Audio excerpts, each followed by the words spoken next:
जाएगी। पर जब आपने स्टाफ रखा था तो यहाँ पर रीडिंग आ रही थी, इसको हम साइड में डायग्राम बनाते हुए चलेंगे तो आपकी अंडरस्टैंडिंग बढ़ जाएगी। ठीक है, सबसे पहले बेंचमार्क पर मैं एक रीडिंग दिखा रही हूँ 0.5 मीटर और आगे एक रीडिंग दिखा रही हूँ 1.2 मीटर।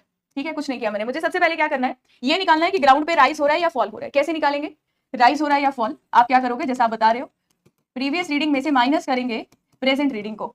अब प्रीवियस और प्रेजेंट का मतलब क्या है, मैम जहां से सर्वे करेंगे वो हमेशा पॉइंट क्या है, वो बेंचमार्क है। उधर तो आरएल हमेशा पता होगा, या हमने एज्यूम किया होगा। अब प्रेजेंट वो केस है, अब मैम बेंचमार्क पर आरएल ऑलरेडी हमें नॉन होगा, हमें हमेशा उससे आगे के स्टेशन के लिए ही आरएल निकालना होगा, जैसे कि ए के लिए कैलकुलेट करना है। अब मुझे क्या देखना है, मुझे देखना है कि ए स्टेशन पर राइज हुआ या फॉल हुआ। मुझे देखना है ए स्टेशन पर राइज हुआ या फॉल, तो मैं क्या करूंगी, से पिछला स्टेशन क्या है, बेंचमार्क, से पिछला स्टेशन है बेंचमार्क, तो प्रीवियस रीडिंग कितनी है 0.5 मीटर, माइनस पर प्रेजेंट रीडिंग कितनी है, जिस पर आरएल निकालना है उसी पर प्रेजेंट रीडिंग कितनी है, तो उस पर प्रेजेंट रीडिंग इज 1.2 मीटर। तो मुझे क्या करना है, पिछली रीडिंग में से प्रेजेंट को माइनस करना है, और अगर ये वैल्यू हमारे पास नेगेटिव निकल कर आती है, नेगेटिव साइन के साथ आएगी तो इसका मतलब ग्राउंड में फॉल हो रहा है। अगर ये वैल्यू पॉजिटिव निकल कर आती है तो इसका मतलब ग्राउंड में राइज हो रहा है। क्लियर है, ग्राउंड में फॉल या फिर राइज। तो अब आप क्या करोगे, आपने माइनस करा प्रीवियस माइनस प्रेजेंट को, तो यहां से आपने क्या निकाला पहले स्टेप में, राइज या फिर fall is equal to 0.5 metre minus 1.2 metre, तो माइनस 0.7 मीटर आया। तो इसका मतलब ये पता चल गया यहाँ पर फॉल हुआ है। तो पहला स्टेप क्लियर।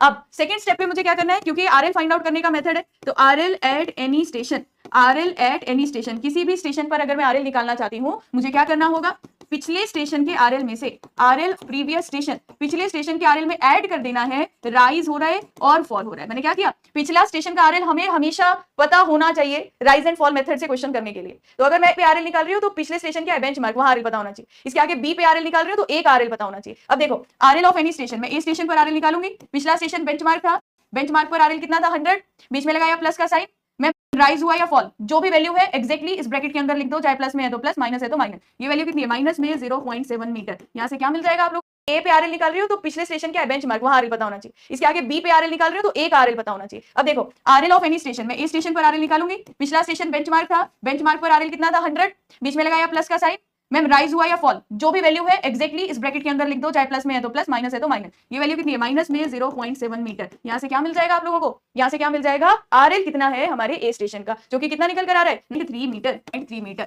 तो ये आप राइज एंड फॉल मेथड का जब भी क्वेश्चन करोगे, पहला स्टेप होगा राइज या फॉल निकालना, दूसरा स्टेप होगा आपका यहाँ पर आरएल कैसे निकालना है, पिछले स्टेशन का आरएल प्लस राइज और फॉल करके। ठीक है, अब दूसरा जो मेथड आता है आरएल कैलकुलेट करने के लिए, उस मेथड का नाम क्या है, उस मेथड का नाम है height of instrument method, height of instrument method. और यहाँ एक सवाल पूछा जाता है कि हाइट ऑफ इंस्ट्रूमेंट का मतलब क्या है, क्या हाइट ऑफ इंस्ट्रूमेंट टेलीस्कोप की हाइट होती है। ये पूछते हैं कि क्या अगर आप हाइट डिफाइन कर रहे हो, ये टेलीस्कोप की हाइट है, तो हम यहाँ पर फॉर्मूला लिखते हैं, काम करते हैं और उस तरफ फिगर बना के इसका एग्जांपल कर लेते हैं। सबसे पहले मुझे बताइएगा, देखिएगा बड़ा ही सिंपल डायग्राम है, आपको कॉलेज में कुछ लोगों को बात समझ में नहीं आती, पर जिनको नहीं आती आज समझ आ जाएगी। ठीक है, देखो सबसे पहले मैंने क्या माना, नीचे एक मीन सी लेवल है, रेफरेंस सरफेस हमारा, यहाँ पर एक बेंचमार्क है, बेंचमार्क पर आपने स्टाफ रखा, स्टाफ पर आपके पास रीडिंग आई मान लो 1.5 मीटर, बेंचमार्क पर जो आरएल था मान लीजिए वो कितना था 100 मीटर। आप मुझे ये बताओ मीन सी लेवल से जो हमारा इंस्ट्रूमेंट है जो रीडिंग ले रहा है, कैसे ले रहा है, जब लाइन ऑफ साइट हॉरिजॉन्टल है, तो ma'am line of site horizontal यानी कि ये लाइन क्या है, ये लाइन ऑफ कॉलिमेशन है। तो लाइन ऑफ कॉलिमेशन की टोटल हाइट कितनी है मीन सी लेवल से, बता सकते हो, लाइन ऑफ कॉलिमेशन की हाइट कितनी है हमारी मीन सी लेवल से।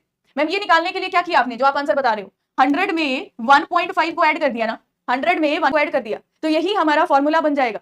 तो जब मुझे कैलकुलेट करना है हाइट ऑफ इंस्ट्रूमेंट, वो किसके बराबर होता है, आरएल एट बेंचमार्क पर कितना आरएल था, प्लस क्या कर दीजिए, प्लस बैक साइड रीडिंग कर दीजिए, तो आपको क्या पता चल जाएगा, line of collimation, height of instrument का मतलब है लाइन ऑफ कॉलिमेशन का लेवल बताना है from your reference surface, from your mean sea level. बात समझ गए, अब आगे बताना जरा मुझे।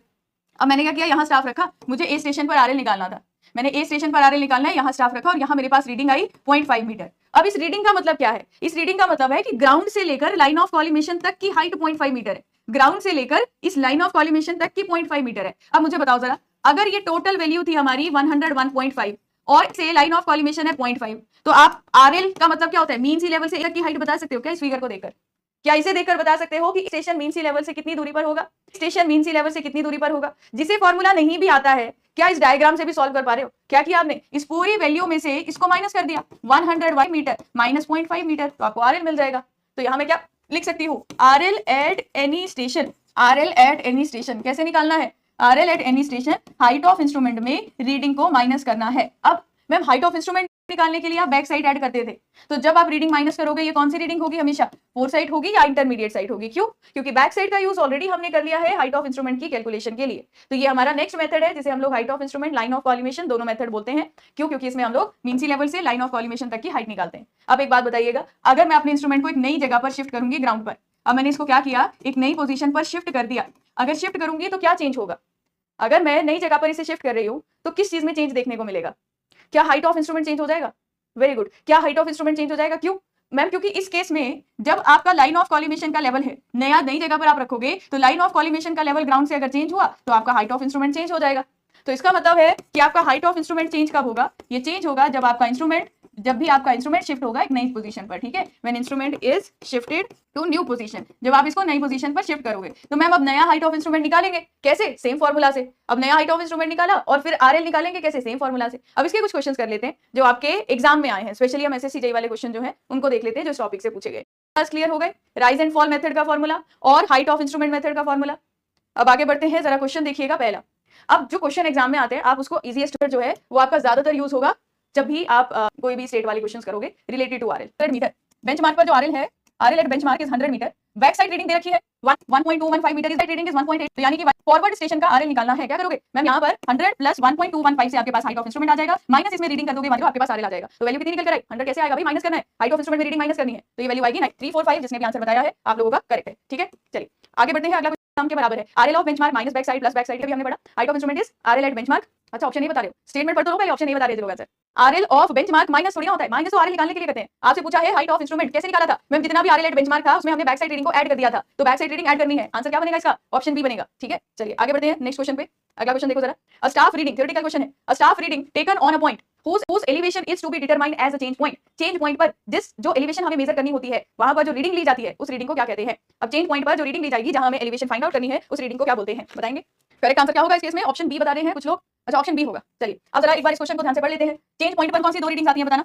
चेंज पॉइंट पर कौन सी दो रीडिंग्स आती है? एक आती है फोर और एक आती है बैक साइड। यस, इसको बोलते हैं चेंज पॉइंट, जहां पर दो रीडिंग्स आती है फोर साइड और बैक साइड। अब क्वेश्चन पढ़ो, a reading taken on a point whose elevation is to be determined, four side जब लेते हैं तब हम एलिवेशन डिटरमाइन कर रहे हैं जब हम बैक साइड लेते हैं। अब एग्जांपल के लिए देखिएगा, यहाँ मैंने अपना इंस्ट्रूमेंट रखा, यहाँ बैक साइड की 1 मीटर की, आरएल था 100 मीटर, तो हाइट ऑफ इंस्ट्रूमेंट मेरे पास आ गया मान लो 101 मीटर। अब मैंने नई स्टेशन पर क्या रखा? अपना स्टाफ रखा। ए स्टेशन पर मुझे आरएल निकालना है, ए स्टेशन पर मुझे आरएल निकालना है, जिस पॉइंट पर आरएल फाइंड आउट करना होता है। ये वाली रीडिंग अगर मेरी यहाँ पर लास्ट रीडिंग है, ये वाली रीडिंग जहां मुझे आरएल निकालना है, मैं फोर साइड लूंगी ना। ए स्टेशन आरएल मुझे पता नहीं है, मुझे फाइंड आउट करना है, तो कौन सी रीडिंग लेनी है? फोर साइड लेनी है। 101 माइनस मान लो यार रीडिंग थी 0.5, तो ये कितनी आ जाएगी? 100.5 मीटर।